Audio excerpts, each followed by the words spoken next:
વર્ષે તમે આ વર્ષે નહીં, તમે ગયા વર્ષે તમારા ધોરણમાં તમે નંબર પહેલો, બીજો અને ત્રીજો નંબર તમે પ્રાપ્ત કર્યો હોય એવા બાળકોને પણ આપણે અહીંયા સન્માનિત કરવા આપણે જઈ રહ્યા છીએ। ગયા વર્ષની વાર્ષિક પરીક્ષા અને પરિણામને આધારિત આપણે અહીંયા પહેલો, બીજો અને ત્રીજો નંબર આપણે આપવા જઈ રહ્યા છીએ। તો હું જે ગયા વખતના ધોરણ 8 ના વિદ્યાર્થીઓ છે એ અત્યારે હાજરમાં નહીં હોય, પણ આપણે એને ઇનામ છે આપણે પહોંચાડી દઈશું। જે અત્યારે 9મા ધોરણમાં છે એને આપણે પહેલો નંબર આવ્યો હતો એ હતા કુકડિયા અરુણા, અને બીજો નંબર કુકડિયા અંજલિ વલ્લભભાઈ, ત્રીજો નંબર કુકડિયા વૈશાલી વસંતભાઈ। એને આપણે એના ભાઈ બહેનોને હમણાં ઇનામ આપણે પહોંચાડી દઈશું। પણ એના પછી આપણે ધોરણ 7 વાળા કે જે અત્યારે ધોરણ 8માં છે, તો 7મા ધોરણમાં જે નંબર આવ્યો હતો એ લોકો અહીંયા આવી જશે ને, એની સાથે શિક્ષક મિત્ર દિલીપભાઈ જોડાશે, કુકડિયા કૃપાલી ભરતભાઈ, ઝાપડિયા રિંકલ અને કુકડિયા મિત્તલ દિલીપભાઈ। તો આ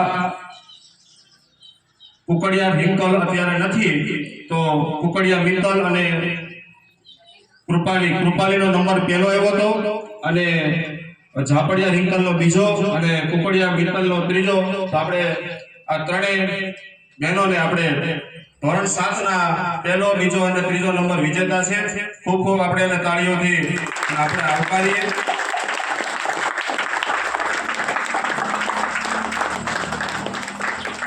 ત્યાર પછી ધોરણ 6 ના બાળકો, ખૂબ ખૂબ આભાર દિલીપભાઈ। ધોરણ 6 ના બાળકો કે જેને પહેલો નંબર હતો કુકડિયા નૈતિક કાનજીભાઈ, બીજો નંબર કુકડિયા સંધ્યા દેવરાજભાઈ, ત્રીજો નંબર સાકરિયા વંદના। એ ધોરણ 7 ના બાળકો અત્યારે 7માં છે, પણ 6ઠા ધોરણની અંદર એ નંબર જે આવેલો હતો એ આવી જાય, સાથે સંગીતાબેન એને સન્માનિત કરશે। ધોરણ 6 ના બાળકોનો નંબર હાલ 7મા ધોરણમાં છે।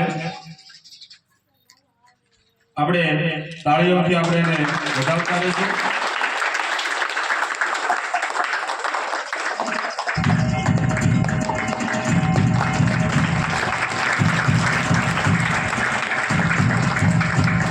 ખૂબ ખૂબ ધન્યવાદ નૈતિક, સંધ્યા અને વંદનાબેનને।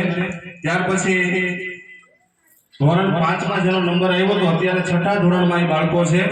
પહેલો નંબર ચાવડા ઋત્વી શૈલેષભાઈ, બીજો નંબર સાકરિયા વૈશાલી મગનભાઈ અને ત્રીજો નંબર કુકડિયા બંસી દિનેશભાઈ। આ ત્રણેય બહેનો સ્ટેજ ઉપર આવે અને ચમનભાઈને વિનંતી કરું કે ત્રણેય બાળકોને પ્રોત્સાહિત કરે।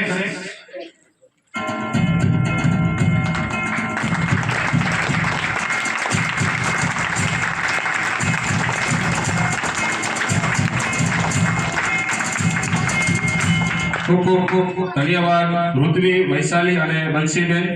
ત્યાર પછી ધોરણ 4 ના બાળકો કે જે હાલ અત્યારે 5મા ધોરણમાં છે, પહેલો નંબર આવ્યો તો સોલંકી ભાવિન રાયધનભાઈ, કુકડિયા નિલેશ વિજયભાઈ, ચાવડા જેનિસા કિશોરભાઈ।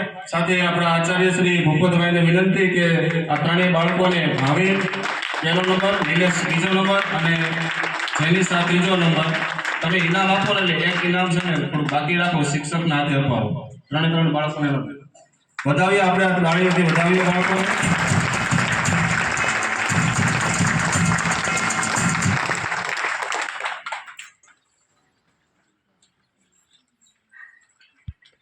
ત્યાર પછી ધોરણ 3 ના વિદ્યાર્થીઓ કે જે હાલ ધોરણ 4માં છે, પહેલો નંબર આવ્યો હતો ઘોડકિયા નંદની રમેશભાઈ, બીજો નંબર બેગામાં હરેશભાઈ અને ત્રીજો નંબર નાગરિકિયા પારસ રમેશભાઈ।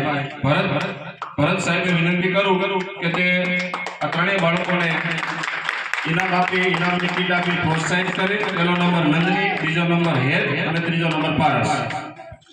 આપણે તાળીઓથી વધાવીએ।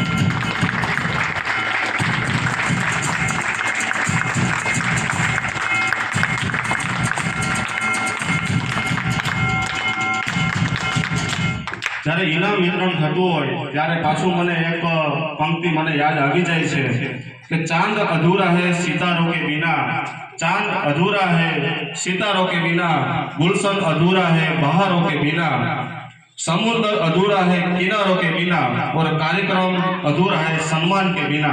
तो તમે આવા સન્માનના હકદાર છો। ફરી બાળકોને તમને જે સન્માન મળી રહ્યું છે એ બદલ તમને અભિનંદન, ખૂબ ખૂબ શુભેચ્છા. એ પછીની આપણી સાંસ્કૃતિક કૃતિમાં ધોરણ 8 ના બાળકો કે જે અત્યારે વિદાય લઈ રહ્યા છે તે પણ પોતાની ટૂંકી વાત એનો પ્રતિભાવ એ કહેવા માંગે છે. તો હું પહેલા કુકડિયા શીતલને વિનંતી કરીશ કે તેઓ પોતાનો ટૂંકમાં પ્રતિભાવ આપે. પછી એના પછી કુકડિયા આરતીબેન અને એના પછી કુકડિયા અવનીબેન. શીતલબેન આવી જાય.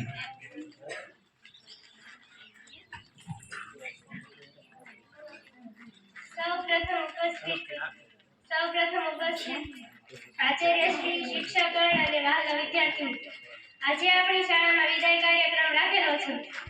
તો આજે હું કુકડિયા શીતલ ધોરણ 8 માં અભ્યાસ કરું છું. તો આજે હું મારા વિશે થોડો અનુભવ રજૂ કરવા માંગુ છું. તો તમે બધા ધ્યાનથી સાંભળો. હું અહીં 1 થી 8 ધોરણ ભણી. મને આ શાળા બહુ ગમે છે. મને આ શાળામાં બહુ મોજ મસ્તી કરવાની મજા આવી. અમે આ શાળામાં પ્રવાસ પણ કર્યા હતા, જેમ કે અમદાવાદ, દીવ, ચોટીલા વગેરે જેવા પ્રવાસો કર્યા હતા. 1 થી 8 ધોરણ આ શિક્ષકો અને મિત્રો સાથે મને બહુ મજા આવી. અને શિક્ષકે પ્રવૃત્તિઓ પણ ઘણી કરાવી. અમે ખેલ મહાકુંભમાં ગયા હતા, ત્યાં પણ અમારો તાલુકા કક્ષાએ પ્રથમ નંબર આવ્યો હતો.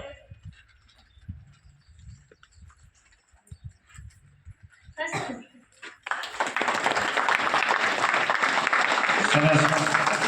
એ વિચાર તો કરો કે 8 વર્ષ સુધી અહીંયા અભ્યાસ કર્યો છે અને પછી હજી તો આમ તો સમય બાકી છે, પણ વિદાય જ્યારે લઈ રહ્યા હોય ત્યારે આમ એને બોલવાનું જે મન થતું હોય કે હું આટલું બોલીશ, એ બોલી નથી શકતા, કારણ કે એને ભૂલાઈ જાય એમ.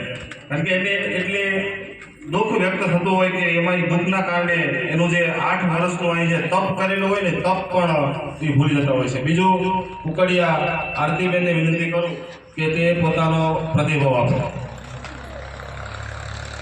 સૌપ્રથમ પહેલા અહીંયા ઉપસ્થિત મારા શિક્ષકો તથા મારા વહાલા વિદ્યાર્થી મિત્રો, આજે અમારી શ્રી બરવાળા પ્રાથમિક શાળામાં ધોરણ 8 નો વિદાય કાર્યક્રમ રાખેલો છે. મારું નામ કુકડિયા આરતી પંકજભાઈ છે. હું ધોરણ 5 થી 8 ધોરણ સુધી અહીંયા ભણી છું. મને આ શાળા બહુ ગમે છે. જ્યારે આ શાળા છોડીને જવાનું થાય છે ત્યારે મન નથી માનતું. આ શાળામાં ધોરણ 8 માં દ્વિતીય સત્રમાં દુઃખ આવી પડ્યું હતું, જ્યારે બાબુ સાહેબ અને રમેશ સાહેબ અમને આ શાળા છોડીને જતા રહ્યા હતા. આજે એને આવવાનું કીધું હતું, પરંતુ તેને સમય નહોતો મળ્યો. અત્યારે એની યાદ, એની વાત, એના પ્રવાસના યાદગારો અનુભવ બહુ સાથે રહે છે. જ્યારે તેને ભૂલવાની વાત થાય છે ત્યારે મન બહુ રડે છે, તેને યાદ કરે છે. આજે એ શાળામાં ઉપસ્થિત નથી રહી શક્યા અને આ શાળાને જ્યારે છોડીને જવાનું થાય છે ત્યારે મન નથી માનતું. જ્યારે આ શાળામાં અમે અહીંયા ભણતા ત્યારે શિક્ષકો સાથે બહુ મજા આવતી, બહુ પ્રવૃત્તિમાં બહુ ખૂબ રહેતા, ખૂબ મસ્તી કરતા. અને આ શાળા જેટલી કુદરતે આપેલી છે તેટલી ભગવાને પણ માનેલી છે. જેટલું આ કુદરતે આપેલું છે તેટલી આ શાળા મને પણ આપેલી છે. આ શાળા જ્યારે છોડીને જવાનું થાય છે ત્યારે રડી પડું છું અને આ શાળા મને બહુ ગમે છે.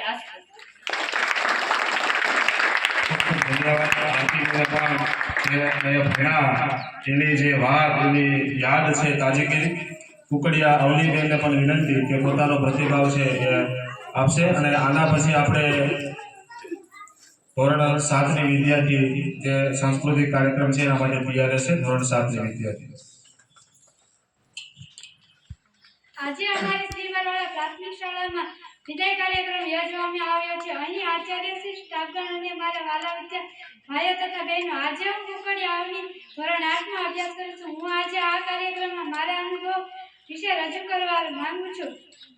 તમે શાંતિપૂર્વક સાંભળવા મારી નમ્ર વિનંતી છે. બહુ લાંબી છે આ સફર જિંદગીની, બહુ લાંબી છે આ સફર જિંદગીની, એમાં ઘણાને અમે રંગ બદલતા જોયા છે. તમે એકલા શાના રડો છો સાથી, અમે પણ મનગમતા કહે છે. મને આ શાળામાં 1 થી 8 ધોરણ સુધી મને ઘણું શીખવા સમજવા મળ્યું છે. મને ગૌરવ છે કે આ શાળાના બધા કાર્યક્રમમાં હું ભાગ લઈ આગળ વધી છું અને અમને એક જિલ્લા કક્ષા સુધી જવાનો એક મોકો મળ્યો છે.